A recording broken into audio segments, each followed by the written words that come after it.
Informasi berikutnya, saudara, warga Bandung, Jawa Barat curhat di media sosial lantaran tidak dapat bayar pajak tahunan kendaraannya tanpa KTP pemilik pertama.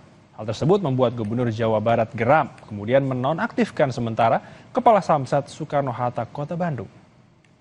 Samsat dan info dari Kang Deddy Mulyadi katanya buat pembayaran pajak tahunan udah nggak perlu bawa lagi KTP pemilik pertama.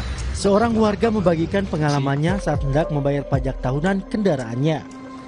Di sini. Namun saat di loket Samsat, ia tetap diminta KTP pemilik pertama kendaraan. Boleh. Tanya gimana? Harus ada yang asli. Oh, tetap harus ada KTP aslinya gitu. Oh, oke. Kejadian tersebut membuat Gubernur Jawa Barat Deddy Mulyadi geram. Deddy langsung menonaktifkan sementara Kepala Samsat Soekarno-Hatta Kota Bandung. Sebelumnya Deddy Mulyadi telah menerbitkan surat edaran menghapus kewajiban membawa KTP pemilik pertama dalam pembayaran pajak kendaraan bermotor tahunan pada 6 April lalu.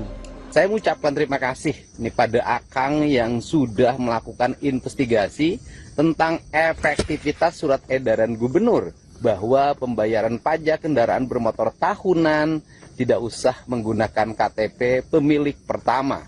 Saya nonaktifkan sementara Kepala Samsat Soekarno-Hatta dan selanjutnya akan dilakukan investigasi dari pemerintah Provinsi Jawa Barat.